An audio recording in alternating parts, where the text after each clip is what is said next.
दस्तक।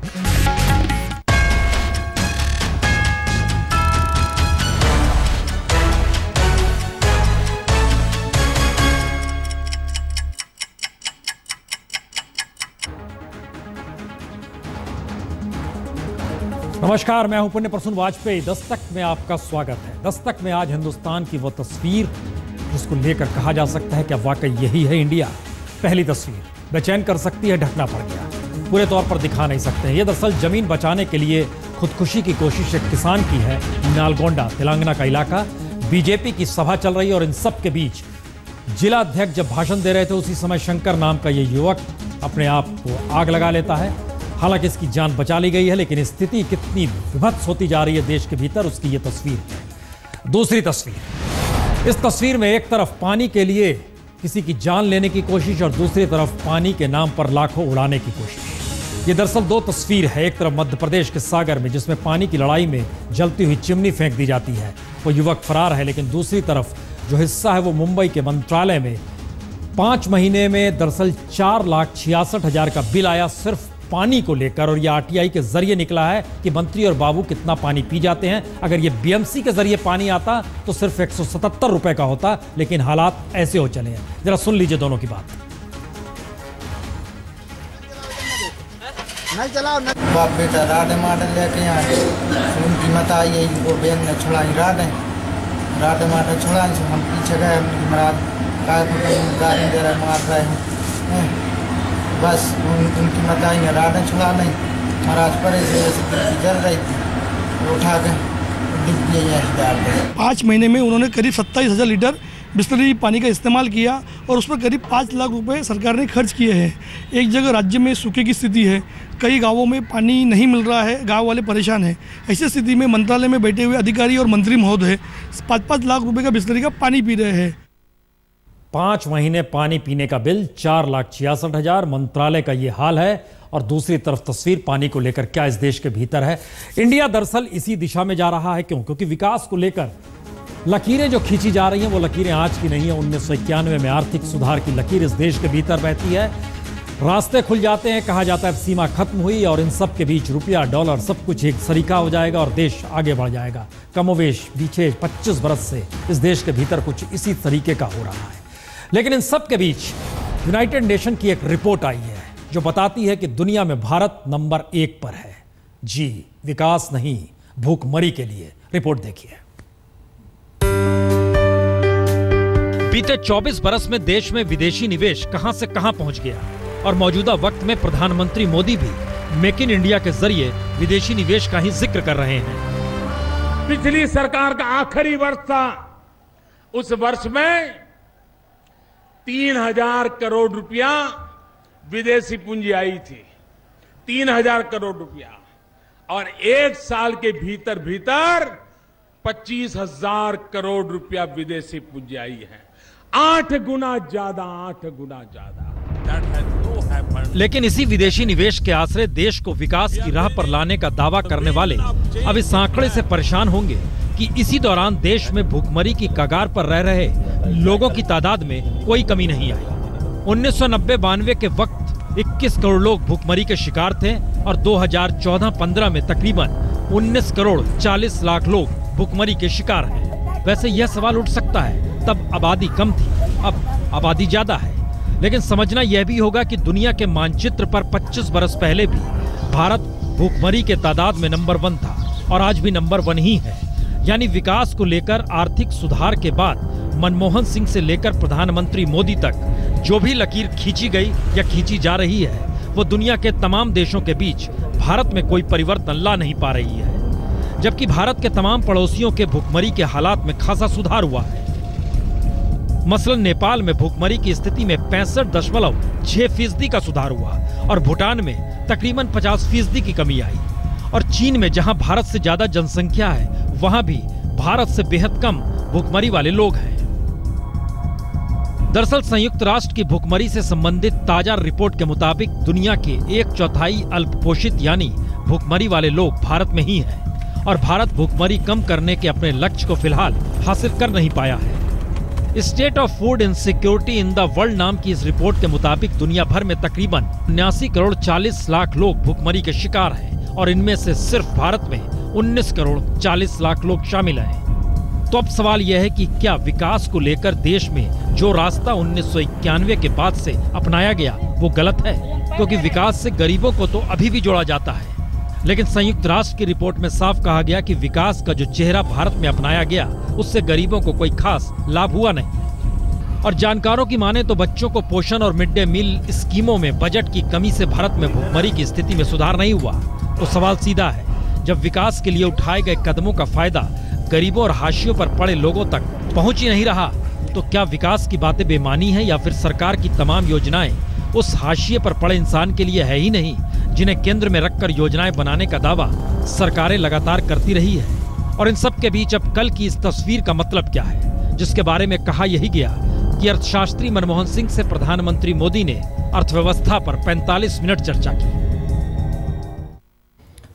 दरअसल ये कहा नहीं गया, कल रात 11 बजे बाकायदा मनमोहन सिंह के यहां से एक प्रेस विज्ञप्ति जारी हुई जिसमें बताया गया कि इकोनॉमी को लेकर बातचीत हुई, कुछ विदेश नीति को लेकर बातचीत हुई, यानी अर्थव्यवस्था जिसका जिक्र संयुक्त राष्ट्र कह रही है कि आपका रास्ता उस दिशा में जा रहा है जहां इस देश के भीतर भुखमरी कम हो नहीं पा रही है, कोई निदान उसका आपके पास है नहीं। इन सब के बावजूद भी राजनीतिक तौर पर इन मुलाकातों को लेकर कसीदे भी गढ़े जाते हैं और निशाने भी साधे जाते हैं। फिर भी देश के सामने यही सवाल, पूर्व प्रधानमंत्री अर्थशास्त्री थे और एक अर्थशास्त्री से कल क्या मौजूदा प्रधानमंत्री ने मुलाकात की। मनमोहन सिंह जी ने कहा इकोनॉमी डाउन जा रही है। उसके बाद प्रधानमंत्री जी ने एक घंटे की पाठशाला ली हमारे एक्स प्रधानमंत्री जी से। भाई हमें तो अब समझ में नहीं आ रहा है क्या करा जाए, आप बताइए। शायद मनमोहन सिंह जी ने उनको समझाया। तो क्या मनमोहन सिंह को अपने घर बुलाकर प्रधानमंत्री मोदी ने अपने ही पैरों पर कुल्हाड़ी मार ली? क्योंकि पीएम ही नहीं बल्कि समूची बीजेपी ने साल भर के जश्न में अपनी उपलब्धियों को गिनाने से ज्यादा कांग्रेस के दौर की बुराई ही की। और मोदी ने तो कई मौकों पर मनमोहन सिंह की इकोनॉमी पर भी सवाल उठाए। 20,000 मेगावाट बिजली के कारखाने बंद पड़े हैं। क्यों बंद पड़े हैं? फ्यूल नहीं है। फ्यूल क्यों नहीं है? पॉलिसी पैरालिसिस है। तो फिर प्रधानमंत्री मोदी को इकोनॉमी पर चर्चा के लिए मनमोहन सिंह को आमंत्रित करना क्यों पड़ा? और शायद राहुल गांधी ने राजनीति की इसी बिसात को समझ लिया और उसमें मनमोहन सिंह की खामोश छवि को भी प्रधानमंत्री पर हमले से जोड़ दिया। एक व्यक्ति सब कुछ जानता है। किसानों की बात करनी है, एक व्यक्ति जानता है। एजुकेशन की बात करनी है, एक व्यक्ति जानता है। अरे कपड़ों की बात करनी है, वो भी एक ही व्यक्ति जानता है। तो क्या प्रधानमंत्री इस राजनीति को समझ नहीं पाए कि अगर वह मनमोहन सिंह को घर बुलाते हैं तो उनकी राजनीति पर ही चोट होगी? क्योंकि मनमोहन सिंह के दौर में क्रोनी कैपिटलिज्म को लेकर कई बार प्रधानमंत्री ने निशाना साधा। तो सवाल फिर वही है, मनमोहन सिंह को घर बुलाकर उनसे कौन सी अर्थव्यवस्था पर प्रधानमंत्री मोदी ने चर्चा की? और चर्चा जो भी हुई हो, लेकिन क्रोनी कैपिटलिज्म के कटघरे में राहुल गांधी ने मोदी सरकार को भी ये कहकर खड़ा जरूर किया कि वह भी तो कॉर्पोरेट की सरकार है। ये सोचते हैं कि 2-3 बड़े उद्योगपतियों को आप फाइनेंस दे दो, मदद कर दो, सपोर्ट कर दो और मेक इन इंडिया हो जाएगा। नहीं होने वाला है। तो संकेत साफ है, राहुल के पास गंवाने के लिए कुछ नहीं है और प्रधानमंत्री मोदी को अपनी सरकार के कामकाज को आगे बढ़ाने के लिए विपक्ष की भी जरूरत है। लेकिन सियासत के ताने बाने से मोदी सरकार बचेगी कैसे? और राहुल गांधी के पास अब हर वक्त निशाना साधने का मसाला जब इसी तरीके से होगा तो फिर ऐसे में कौन सी छवि टूटेगी और कौन सी बनेगी, इसका इंतजार लगातार करना होगा। दरअसल देश के सामने मुश्किल ये नहीं है कि जनमत या बहुमत किसी एक सत्ता को पलट देता है, एक सत्ता को लेता है। मुश्किल ये है कि आर्थिक नीति को लेकर कोई वैकल्पिक ब्लूप्रिंट किसी के पास क्यों नहीं है। मसलन प्रधानमंत्री का पहला साल, मनमोहन सिंह का बतौर प्रधानमंत्री पहला साल 2004 और 5 के बीच में। हम आपको दिखाते हैं क्या स्थिति है। दरअसल मनमोहन सिंह और प्राइम मिनिस्टर मोदी में अंतर क्या है? 57 द्विपक्षीय समझौते उन्होंने पहले बरस में किए, यहां पर 22 द्विपक्षीय समझौते और 27 द्विपक्षीय समझौते हुए। ये एक स्थिति है। ये विदेशी निवेश 18.58% बढ़ा। पहला कार्यकाल में 47.42% बढ़ गया विदेशी निवेश। दूसरे कार्यकाल में 17.72, ये पहले साल का फिर यहाँ पर आ गया। ये 2004-05 और 2009-10 के हिस्से से समझिए।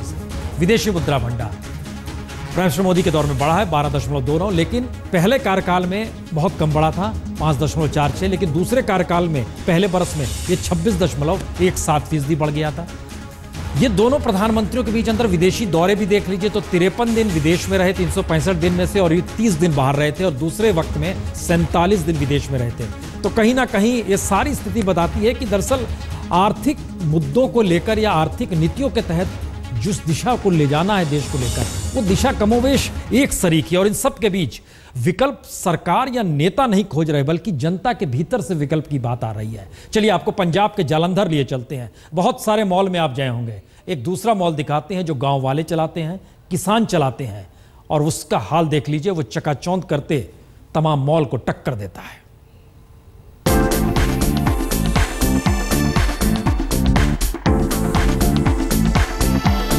बड़े ब्रांड्स, बड़ी कंपनियां, बड़े मॉल। जी, मॉल की चकाचौंध को विकास के आईने में रखकर राजनेता बीते 1.5 दशक से तरक्की का पाठ ही पढ़ा रहे हैं।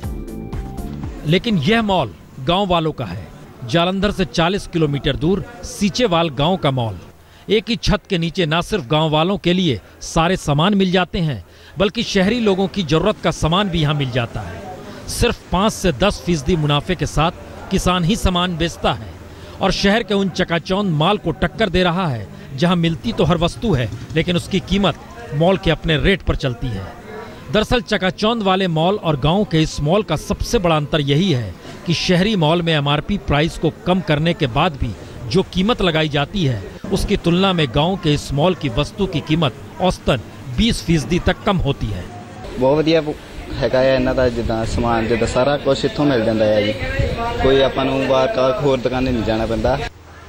तो इस मॉल के खुलने के बाद सामान खरीदने वाले अचंभित हैं कि शहरी मॉल की चकाचौंध उन्हें तो लूटती रही।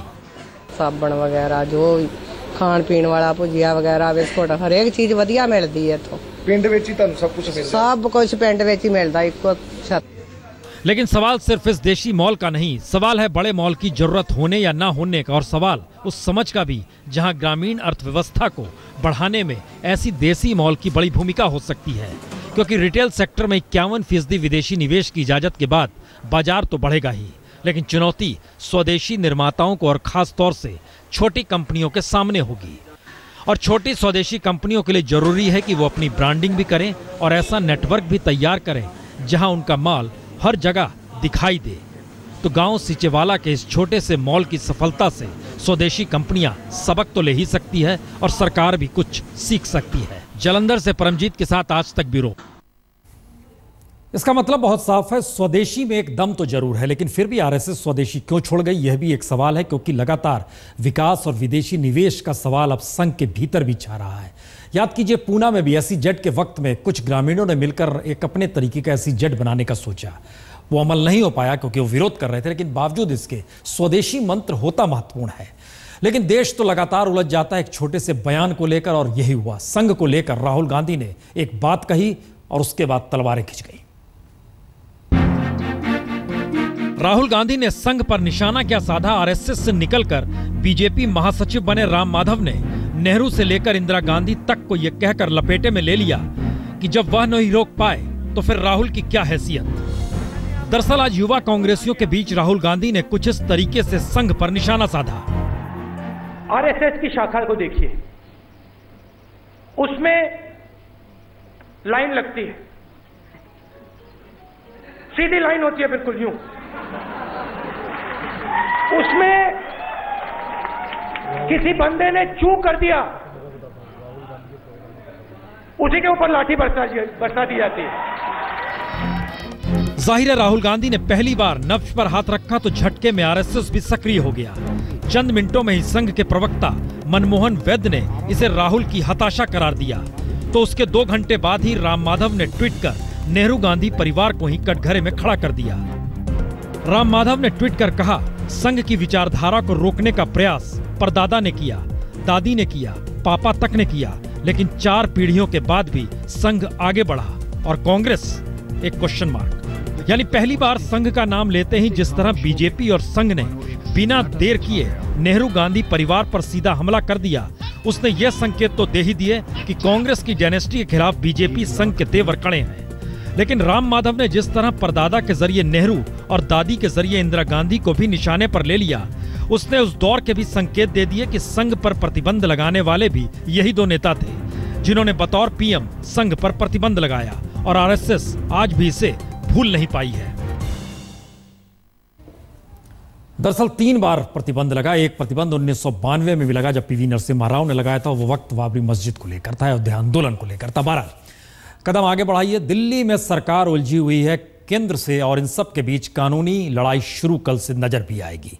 लेकिन किसे पता था कि दिल्ली से सुदूर दूर केरल के इलाके में एक वार्ड में आम आदमी पार्टी जीत जाएगी। रिपोर्ट देखिए। दिल्ली में आम आदमी पार्टी की ऐतिहासिक जीत को देश ने देखा था और अब इस छोटी सी जीत को भी देख लीजिए। जी, केरल के आलाप्पुझा जिले के चरथलाई आर्थुगल के 21वें वार्ड पर हुए उपचुनाव की जीत।